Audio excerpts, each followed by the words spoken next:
Sir K M Shah Jahan, ഒരു മുന്നണി സംവിധാനത്തിൽ CPI ഇത്രത്തോളം നാണം കെട്ട് നിൽക്കുന്ന ഒരു അവസ്ഥ ഉണ്ടായിട്ടുണ്ട്. CPI ഒരു LDF രാഷ്ട്രീയം ഇത്രത്തോളം വർഷം കണ്ട ആളാണ്. VS അച്യുതാനന്ദനെ പോലൊരു പ്രമുഖ നേതാവിനൊപ്പം പ്രവർത്തിച്ച ആളാണ്. അപ്പോൾ CPIക്ക് ഇത്രയും അധപതനം ആവശ്യമുണ്ടോ? ശ്രീ, ഇതിനകത്ത് നമ്മൾ കാണേണ്ട കാര്യം എന്ന് പറയും, ഇപ്പോൾ CPI എന്ന് പറഞ്ഞ പാർട്ടി അവരെല്ലാ കാലത്തും ചെറിയൊരു പാർട്ടിയായിരുന്നു. പക്ഷേ ആ പാർട്ടി ചെറുതായിരുന്നെങ്കിലും ആ പാർട്ടിക്കൊരു പ്രത്യയശാസ്ത്രം ഉണ്ടായിരുന്നു. അതൊരു പരിഭാവനമായിട്ടുള്ള ഒരു ഇതായിരുന്നു. നേതാക്കന്മാരെല്ലാം അഴിമതി വിരുദ്ധരായിരുന്നു. ഇപ്പോൾ ഇത് തന്നെയായിരുന്നു CPMൻ്റെ കാര്യത്തിൽ അഖിലേന്ത്യാ തലത്തിൽ CPM എല്ലാ കാലത്തും ചെറിയ പാർട്ടിയായിരുന്നു. പക്ഷേ ആ പാർട്ടിക്ക് ചെറുതായിരുന്നെങ്കിൽ അതിൻ്റെ ഒരു വിലയുണ്ടായിരുന്നു, ഒരു സ്പേസ് ഉണ്ടായിരുന്നു. പിന്നെ 90കളുടെയൊക്കെ തുടക്കം വന്നപ്പോഴാണ് 50 MP എന്നൊക്കെ പറഞ്ഞിട്ട് വന്നത്. പക്ഷേ അവർ ചെറുതായിരുന്നെങ്കിൽ അവർക്കൊരു സ്പേസ് പൊളിറ്റിക്സിലുണ്ടായിരുന്നു.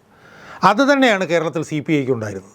കാരണം നമ്മൾ CPIയുടെ നേതാക്കന്മാരെ നമ്മൾ നിങ്ങളുടെ അടുത്ത് നോക്കിയേ, ഇപ്പോൾ TV Thomas, MN Govindan Nair, Rosamma Punnoose, R സുഗതനൊക്കെ പാർട്ടി ഓഫീസിൽ കിടന്നാണ് മരിക്കുന്നത്. അവിടെ കയ്യിലും കൊണ്ട് മാത്രമാണ് R സുഗതൻ ഉണ്ടായിരുന്നത്. അങ്ങനത്തെ എത്രയോ നേതാക്കന്മാർ ഇങ്ങോട്ട് വന്ന്, ചന്ദ്രപ്പൻ, പിന്നെ വെളിയം ഭാർഗവൻ, ആ ലെവലിൽ നമ്മളെടുത്ത് നോക്കിക്കഴിഞ്ഞാൽ PK വാസുദേവൻ നായർ നമ്മൾ മനസ്സിലാക്കേണ്ടതെന്ന് വെച്ചാൽ 70കളുടെ അവസാനം LDF ഉണ്ടാക്കാൻ വേണ്ടി മുഖ്യമന്ത്രി സ്ഥാനം തേച്ച ആളാണ്. ഇവിടെ ഇപ്പോൾ മുഖ്യമന്ത്രി സ്ഥാനത്തിന് വേണ്ടി കടിച്ചു പറയുക. ഇപ്പോൾ 80 വയസ്സ് കഴിഞ്ഞാലും മൂന്നാമത് വന്നു കഴിഞ്ഞാലും മുഖ്യമന്ത്രി സ്ഥാനമായിരിക്കണം എന്നുള്ള ഇവിടുത്തെ. അന്ന് 70കളുടെ അവസാനം മുഖ്യമന്ത്രി സ്ഥാനം LDFന് വേണ്ടി രാജിവെക്കുകയും അതിനുശേഷം പെരുമ്പാവൂരിൽ നിന്ന് ട്രാൻസ്പോർട്ട് ബസ്സിൽ കയറി തിരുവനന്തപുരത്ത് വരികയും ചെയ്യുന്ന ആളായിരുന്നു PK വാസുദേവൻ. മനസ്സിലായി? അപ്പോൾ അതുപോലത്തെ പിന്നെ രാഷ്ട്രീയത്തിൽ ഒരു മൂല്യാധിഷ്ഠിത രാഷ്ട്രീയം മുന്നോട്ട് കൊണ്ടുപോവുകയും പറഞ്ഞ പ്രതിശാസ്ത്രത്തിനൊപ്പം നിൽക്കുകയും ചെയ്യുന്ന ഒരു പാർട്ടിയായിരുന്നു CPI എന്നുള്ള പാർട്ടി. നമുക്കറിയാം CK ചന്ദ്രപ്പൻ കുറച്ചു കാലം മാത്രമേ ജീവിച്ചുള്ളൂ. പക്ഷേ ആർജവത്തിൻ്റെ ഇച്ഛാശക്തിയുടെ ആൾരൂപമായിരുന്നു ഇയാൾ. ഈവൻ വെളിയം ഭാർഗവൻ പോലും CPIക്കാരോട്ട് എന്തെങ്കിലും തർക്കം വന്നു കഴിഞ്ഞാൽ മുണ്ടും മടക്കി ആടാ വാടാ എന്ന് പറഞ്ഞ് ഇറങ്ങുന്ന ആളായിരുന്നു. മനസ്സിലായത്? പിന്നെ കാനൻ രാജേന്ദ്രൻ വന്നപ്പോഴും ഏതാണ്ട് അതൊക്കെ തന്നെയായിരുന്നു. നമുക്കറിയാമല്ലോ, മറ്റേ ലോ അക്കാഡമി സമരത്തിനൊക്കെ ഏറ്റവും വലിയ നേതൃത്വം കൊടുക്കുകയും ലോ അക്കാഡമി സമരം ജയിച്ച് ലക്ഷ്മിനാരായണൻ അവിടെ നിന്ന് ഇറങ്ങിപ്പോയപ്പം അന്ന് സമരം ചെയ്ത AYFകാർക്ക് പുത്തരിക്കണ്ടത്ത് വന്നിട്ട് പൂമാല വരെ ഇട്ട് കൊടുത്ത ആളാണ് വെളിയം ഭാർഗവൻ. കാനൻ രാജേന്ദ്രൻ. പക്ഷേ കാനൻ രാജേന്ദ്രൻ എങ്ങനെയോ ഒരു ഘട്ടം കഴിഞ്ഞപ്പം വാല് ചുരുട്ടി. അവിടെ നിന്നാണ് ഈ ഒരു ട്രാൻസ്ഫോർമേഷൻ CPIക്ക് ഉണ്ടാകുന്നത്. കാനൻ രാജേന്ദ്രൻ എന്താണ് സംഭവിച്ചതെന്ന് അറിയില്ല. പക്ഷേ എന്തോ സംഭവിച്ച അയാളെ പിടിച്ചു, പിണറായി അയാളെ പിടിച്ചു, തല കക്ഷത്തിലാക്കി. അത് കഴിഞ്ഞിട്ടാണ് പിന്നെ ബിനോയ് വിശ്വം വരുന്നത്. യഥാർത്ഥത്തിൽ ബിനോയ് വിശ്വം CPIയുടെ സംസ്ഥാന സെക്രട്ടറി ആയപ്പോഴാണ് CPI താഴോട്ട് വളരാൻ തുടങ്ങിയത്. CPI എല്ലാ കാലത്തും ചെറിയ പാർട്ടിയായിരുന്നു. വോട്ട് നോക്കിക്കഴിഞ്ഞാൽ 4 ലക്ഷം 5 ലക്ഷം വോട്ടുകളൊക്കെ CPIക്ക് ഉള്ളൂ. പക്ഷേ CPIക്ക് എപ്പോഴും മന്ത്രിമാരും MLA മാരും ഉണ്ട്. ഇപ്പോൾ തന്നെ 16 MLA മാരും 4 മന്ത്രിമാരുണ്ട്. അപ്പോൾ അത് അവർ നിർണായകമാണ്. അവരില്ലെങ്കിൽ ജയിക്കില്ല എന്നുള്ളത് കൊണ്ട് മാത്രമാണ് CPM അവരെ കൈകാര്യം ചെയ്തു പോകുന്നത്. പക്ഷേ അങ്ങനെയെല്ലാം ചെയ്യുമ്പോഴും അവരവരുടേതായിട്ടുള്ളൊരു ഐഡൻറ്റിറ്റി അവർ നിലനിർത്തിയിരുന്നു. ഈ നേരത്തെ നമ്മൾ പറഞ്ഞത്. പക്ഷേ ബിനോയ് വിശ്വം വന്നതോടെ എന്ത് സംഭവിച്ചു? പിണറായി വിജയൻ നിൽക്കാൻ പറഞ്ഞാൽ ഇരിക്കാൻ പറഞ്ഞാൽ കിടക്കും ചെയ്യുന്ന നിലയിലേക്ക് ബിനോയ് വിശ്വം മാറി. പിണറായി വിജയൻ തെറ്റായിട്ടുള്ള എന്തെങ്കിലും നടപടി എടുത്തു കഴിഞ്ഞാൽ CPMകാരെ സപ്പോർട്ട് ചെയ്യുന്നതിന് മുമ്പ് തന്നെ ബിനോയ് വിശ്വം സപ്പോർട്ട് ചെയ്യുന്നൊരു നിലയിലേക്ക് വന്നു. അപ്പോൾ യഥാർത്ഥത്തിൽ ബിനോയ് വിശ്വം വരുമ്പോഴത്തേക്കും വലിയ പ്രതീക്ഷയാണ് ആളുകൾക്കും കമ്മ്യൂണിസ്റ്റുകാർക്കൊക്കെ ഉണ്ടായിരുന്നത്. പക്ഷേ അയാൾ നമ്മൾ വിചാരിക്കുന്നതിനേക്കാൾ വളരെ മോശമായിട്ടുള്ള ഒരു നിലയിലേക്ക് മാറി. ഇപ്പോൾ VSൻ്റെ കാര്യം പറഞ്ഞു. VS മുഖ്യമന്ത്രിയായ 2006, 2011 കാലഘട്ടത്തിൽ സീനിയറായിട്ടുള്ള ആളുകളായിരുന്നു VSനോട് ഉണ്ടായിരുന്നത്. ഇപ്പോൾ KP രാജേന്ദ്രൻ ഉണ്ടായിരുന്നു, C ദിവാകരൻ ഉണ്ടായിരുന്നു, ബിനോയ് വിശ്വം അന്ന് വനമന്ത്രിയായിരുന്നു. അവരൊക്കെ ഒറ്റക്കെട്ടായി VSുമായിട്ട് നിന്ന് പ്രവർത്തിക്കുന്നത്. പക്ഷേ അത് കഴിഞ്ഞ് ഇങ്ങോട്ട് വന്നപ്പോൾ എന്ത് സംഭവിച്ചു? ആദ്യം കാനൻ രാജേന്ദ്രനും പിന്നെ അതിന് തുടർച്ചയായിട്ട് ബിനോയ് വിശ്വം വന്നതോടുകൂടി അവരുടെ ഒരു അപ്രമാദം, CPMൽ പിന്നെ പിണറായി വിജയനുള്ളൊരു അപ്രമാദിത്വം പോലുള്ളൊരു അപ്രമാദത്തിലേക്ക് ഇതങ്ങ് മാറി. ഇപ്പം നമ്മൾ പിന്നെ മന്ത്രിമാർ നോക്കൂ, പേര് തന്നെ നമുക്ക് DR അനിൽ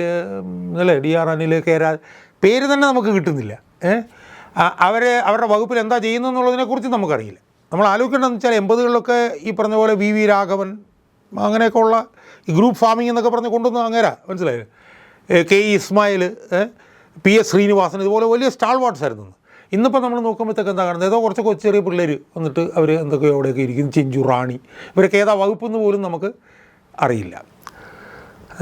അതേസമയം സ്റ്റാൾ വാട്ട്സ് ആയിട്ടുള്ള നേതാക്കന്മാരെല്ലാം ഒന്നിനും മരിച്ചുപോയി, അല്ലെങ്കിൽ അവരെല്ലാം പോയി. ഇപ്പോൾ KE ഇസ്മായിൽ 85 വയസ്സുള്ള മനുഷ്യനാണ്. ആ മനുഷ്യൻ്റെ പുറത്താണ്. മനസ്സിലായി? അപ്പം പിണറായിക്ക് ഈ അടിപണിയുന്ന ഒരു നിലയിലേക്ക് ഈ ബിനോയ് വിശ്വം ഇതിനെ കൊണ്ടുപോയി. പക്ഷേ സമാന്തരമായിട്ട് വന്ന പ്രശ്നം എന്താണ്? പാർട്ടിക്കകത്ത് ബിനോയ് വിശ്വത്തിനെതിരായിട്ടുള്ള പടയൊരുക്കം വലിയ തോതിൽ ശക്തിപ്പെടാൻ തുടങ്ങി. അതായത് പാർട്ടിക്കകത്ത് നേതൃത്വ നിലയിൽ തന്നെ ഈ പറഞ്ഞ പോലെ ഇപ്പോൾ K പ്രകാശ് ബാബുവിനെ പോലുള്ള ആളുകൾ, CN ചന്ദ്രനെ പോലുള്ള ആളുകൾ, C ദിവാകരൻ, അവരെല്ലാം ബിനോയ് വിശ്വത്തിനെതിരാകുന്ന ഒരു സ്ഥിതി ആദ്യം വന്നു. കെ ഇസ്മായിലിനെ പുറത്താക്കുന്ന ഇപ്പോൾ സസ്പെൻഡ് ചെയ്തിട്ട് നിർത്തിയിരിക്കാൻ തോന്നുന്നു ഇന്നലെ വന്നു. പക്ഷെ അതിനേക്കാളൊക്കെ ഉപരിയായി വന്നൊരു പ്രധാന പ്രശ്നം എന്ന് പറഞ്ഞാൽ പാർട്ടി റാങ്ക് ആൻഡ് ഫയലിനിടയിൽ ഈ ബിനോയ് എതിർപ്പ് വലിയ തോതിൽ ശക്തിപ്പെടാൻ തുടങ്ങി. ഇപ്പോൾ അതിൻ്റെ ലേറ്റസ്റ്റ് നമ്മൾ നോക്കിയേ, കൊല്ലത്ത് 10-700 പേരാണ് പോയത്. അതെന്തോ സുബാലെന്നും പറഞ്ഞത് ഒരുത്തനുമായിട്ടുള്ള എതിർപ്പ്. തിരുവനന്തപുരത്ത് 100-300 പേര് പോകുന്നത്, അത് DR അനിലിനെതിരായിട്ടുള്ള എതിർപ്പ്. എറണാകുളത്ത് പി രാജു എന്നും പറഞ്ഞിട്ട് ഉള്ള ഒരു സമുന്നതനായിട്ടുള്ളൊരു CPI നേതാവ് ഇയാളുടെ പീഡനം കൊണ്ടാണ് മരിച്ചെന്നുള്ള നിലയിലുള്ള തർക്കം വന്നു. അവിടുന്ന് 100 കണക്കിന് ആളുകൾ പോകും. പാലക്കാട് ഇസ്മായിലുമായി ബന്ധപ്പെട്ടുകൊണ്ട് ആളുകൾ പോകുന്നു. അവിടെ മൊഹീസിൻ എന്ന് പറഞ്ഞൊരു MLA പോലും മാർജിനലൈസ് ചെയ്ത് നിർത്തിയിരിക്കുന്നു. മനസ്സിലായോ? അപ്പം CPIക്കകത്ത് ഒരു വശത്ത് നേതാക്കന്മാരുടെ ഇടയിലുള്ള അതൃപ്തി, മറുവശത്ത് റാങ്ക് ആൻഡ് ഫയലിനിടയിലുള്ള ഗ്രാസ് റൂട്ടായിട്ടുള്ള പ്രവർത്തകരുടെ ഇടയിലുള്ളത്, ഇത് രണ്ടും കൂടെ വന്നതോടുകൂടി ബിനോയ് വിശ്വം വല്ലാതെ ദുർബലനാകുന്ന ഒരു സ്ഥിതി വന്നു. ആ സ്ഥിതി വന്നപ്പോഴാണ് ഈ PM ശ്രീ പദ്ധതിയിൽ അയാൾ കയറി അങ്ങ് കടുത്തത്. പക്ഷേ ആ പാർട്ടിക്കകത്ത് ഇപ്പോൾ വന്നിരിക്കുന്നൊരു മാറ്റം എന്താണെന്ന് ചോദിച്ചാൽ, ഞാൻ മനസ്സിലാക്കുന്നിടത്തോളം കെ പ്രകാശ് ബാബു എന്ന് പറഞ്ഞ നേതാവിന് എൻ്റെ സ്വാധീനം ആ പാർട്ടിയിലിപ്പം വലിയ തോതിൽ വർദ്ധിച്ചുകൊണ്ടിരിക്കുകയാണ്. കാരണം ഒരു ഘട്ടം കഴിഞ്ഞപ്പോൾ ഇപ്പോൾ കെ പ്രകാശ് ബാബുവിനെ മാർജിനലൈസ് നിർത്താൻ പറ്റാത്തതുകൊണ്ട് അയാളെ ദേശീയ എക്സിക്യൂട്ടീവിലേക്ക് എടുത്തു. അയാൾ വളരെ നല്ലൊരു ലീഡർഷിപ്പ് മെറ്റീരിയലാണ്. അയാൾക്ക് നല്ല ഭാഷ അറിയാം, ആളുകളോട് ഇടപെടാൻ അറിയാം, CPIയുടെ പ്രത്യശാസ്ത്രം എന്താണെന്നറിയാം, മാധ്യമങ്ങളോട് സംസാരിക്കാനറിയാം. അയാൾ അങ്ങനെ ഡൽഹിയിലേക്ക് ചെന്നു. അയാൾ ഡൽഹി ചെന്ന് കഴിഞ്ഞപ്പോഴത്തേക്കും ഈ D രാജയാണല്ലോ വീണ്ടും ദേശീയ, അവർ തമ്മിൽ നല്ലൊരു കെമിസ്ട്രിയിൽ വർക്ക് ചെയ്യാൻ തുടങ്ങി. ഈ കേരളത്തിൽ നിന്നുള്ള ബിനോയ് വിശ്വത്തിന് നേതൃത്വത്തിലുള്ള സെറ്റുകാർ കഴിഞ്ഞ പാർട്ടി കോൺഗ്രസിൽ D രാജൻ മാറ്റാൻ ശ്രമം നടത്തി. അപ്പോൾ അതിൻ്റെ ചുരുക്കം അയാൾക്കും കിടപ്പുണ്ട്. അപ്പോൾ അയാളും കെ പ്രകാശ് ബാബുവും കൂടെ ചേർന്നിട്ട് അവിടെ ഒരു നല്ലൊരു സഖ്യമായി. അവരാണ് യഥാർത്ഥത്തിൽ PM ശ്രീയിൽ ഒരു തീരുമാനം ഇടതുപക്ഷ CPMനെ കൊണ്ട് എടുപ്പിച്ചതിൽ വലിയ റോള് പ്രധാനമായിട്ട് പറയാനാണെങ്കിൽ കെ പ്രകാശ് ബാബുവിന് D രാജയ്ക്കുമാണ്. കാരണം അവരവിടെ നിന്ന് അങ്ങ് വല്ലാതെ കടുത്തു. ഇപ്പോൾ ശ്രീ ഓർമ്മയുണ്ടാവും, ആ സംഭവം നടന്ന സമയത്ത് നിരന്തരം പത്രസമ്മേളനങ്ങളോട് നടത്തിക്കൊണ്ടിരുന്ന D രാജയും പ്രകാശ് ബാബുവാണ്. അപ്പോൾ അവർ പറഞ്ഞു ഒരു കാരണവശാലും ഞങ്ങൾ അനുഭവിക്കില്ല എന്ന് പറഞ്ഞപ്പോഴത്തേക്ക് ഇയാൾക്ക് ഇവിടെ വേറെ, ബിനോയ് വിശ്വത്തിന് ഇവിടെ വേറെ ഒന്നും ചെയ്യാൻ പറ്റാത്ത സ്ഥിതി വന്നു. അങ്ങനെയാണ് അതിൽ കടുത്ത ഒരു തീരുമാനത്തിലേക്ക് അവർ പോയത്. ഇപ്പം ഞാൻ ലേറ്റസ്റ്റ് മനസ്സിലാക്കുന്നത് കേരളത്തിൻ്റെ ചുമതലയും കെ പ്രകാശ് ബാബുവിന് കൊടുത്തിരിക്കുക. മനസ്സിലായോ? അപ്പം അതുകൊണ്ട് തന്നെ ഇയാൾക്കിപ്പം പഴയ പോലത്തെ ഒരു ലീവേജ് ഒരു ഇതിനകത്ത് ഇല്ല. എന്നാൽ പോലും അയാൾ പിണറായിക്ക് അടിപണിയാൻ വേണ്ടിയിട്ട് ശ്രമിക്കുകയാണ്. അതിൽ ഏറ്റവും വലിയ തെളിവാണ് നേരത്തെ ശ്രീത്ത് പറഞ്ഞ പോലെ ഇത് തീരുമാനം എടുത്തു കഴിഞ്ഞിട്ടും 15 ദിവസം കഴിഞ്ഞിട്ടാണ് നടപ്പിലായത്. ആ നടപ്പിലായത് തന്നെ ഈ പ്രകാശ് ബാബു ഉള്ള സെറ്റുകാർ കൂടുതൽ ഈ പറഞ്ഞ പോലെ കടുത്തത് കൊണ്ടാണ്. അപ്പോൾ CPIയെ സംബന്ധിച്ചിടത്തോളം CPI ഇപ്പം നേരിടുന്നൊരു പ്രശ്നം എന്താണെന്ന് പറഞ്ഞു കഴിഞ്ഞാൽ, CPIയുടെ ലീഡർഷിപ്പിന് മൈനസ് ബിനോയ് മനസ്സിലായിട്ടുണ്ട്. അവർക്ക് ഈ CPMൻ്റെ കൂടെ നിന്ന് കഴിഞ്ഞാൽ മുങ്ങിപ്പോകുന്നുള്ളവർക്ക് മനസ്സിലായോ? ഈ കട്ടയ്ക്ക് കാണിക്കുന്ന ഒരു എതിർപ്പില്ല, അത് ഈ തദ്ദേശ തെരഞ്ഞെടുപ്പിലൊക്കെ CPMന്റെ ഭാഗത്തുനിന്ന് ഒരു തിരിച്ചടിക്ക് കിട്ടാം. അത്രേ ഉള്ളൂ. അല്ല, ഞാൻ പറഞ്ഞത് അതിപ്പോൾ തൽക്കാലം ഇതങ്ങോട്ട് കഴിയുന്നതും വരെ. ഇപ്പോൾ ഈ ശരിക്കും ഈ ഒപ്പിടുന്നത് തന്നെ ഞാൻ മനസ്സിലാക്കിയെടുത്തോളം തദ്ദേശ സ്വയംഭരണ തെരഞ്ഞെടുപ്പ് കഴിയുന്നിടം വരെ മാറ്റിവെപ്പിക്കാനുള്ള നീക്കം ഈ ബിനോയ് ഉൾപ്പെടെയുള്ളവരുടെ ഇതിലുണ്ടായിരുന്നു എന്നാണ് ഞാൻ മനസ്സിലാക്കുന്നത്. അത് ഈ പറഞ്ഞ പോലെ ഈ പ്രകാശ് ബാബു D രാജയെ കൂടെ കടുത്തുകൊണ്ടാണ് ഇപ്പോൾ ഇത് ചെയ്യേണ്ടി വന്നിട്ടുള്ളത്. മനസ്സിലായില്ലേ? പക്ഷേ CPIയെ സംബന്ധിച്ചിടത്തോളം ഇതിൻ്റെ കൂടെ നിന്ന് കഴിഞ്ഞാൽ തീരുമെന്നുള്ളവർക്ക് മനസ്സിലായിട്ടുണ്ട്. അവർ യഥാർത്ഥത്തിൽ അഖിലേന്ത്യാ തലത്തിൽ അവർ ഇന്ത്യ മുന്നണിയായിട്ട് വളരെ അടുത്താണ് നിൽക്കുന്നത്. CPMനേക്കാൾ അടുത്താണ് അവർ നിൽക്കുന്നത്. മനസ്സിലായോ? അപ്പോൾ അതുകൊണ്ട് തന്നെ ഈ വരും മാസങ്ങളിൽ CPIയുടെ ഭാഗത്ത് നിന്ന് ഈ മുന്നണിയിൽ നിന്ന് പയ്യെ ഇളകാനുള്ളൊരു ശ്രമം അവരുടെ ഭാഗത്ത് നിന്നുണ്ടായാൽ പോലും അത്ഭുതമില്ലെന്നാണ് ഞാൻ മനസ്സിലാക്കുന്നത്.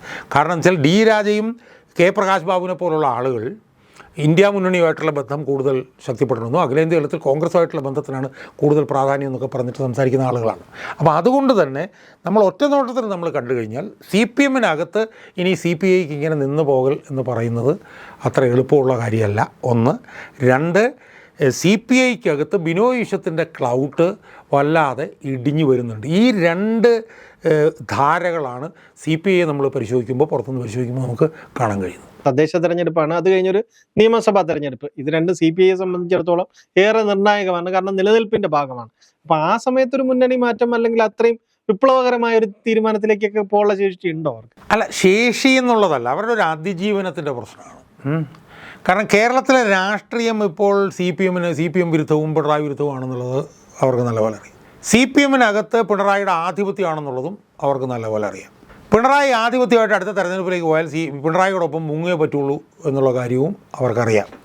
അപ്പോൾ അതുകൊണ്ട് തന്നെ എന്ന് മാത്രമല്ല, ഇതിനകത്ത് ബിനോയ് വിശ്വത്തിൻ്റെ സ്വാധീനം കൂടെ കുറഞ്ഞു വരുന്ന സാഹചര്യത്തിൽ ഞാൻ കാണുന്നത് ഇനി വരും മാസങ്ങളിൽ CPIയുടെ CPM വിമർശനം കൂടുതൽ കടുക്കാനാണ് സാധ്യത.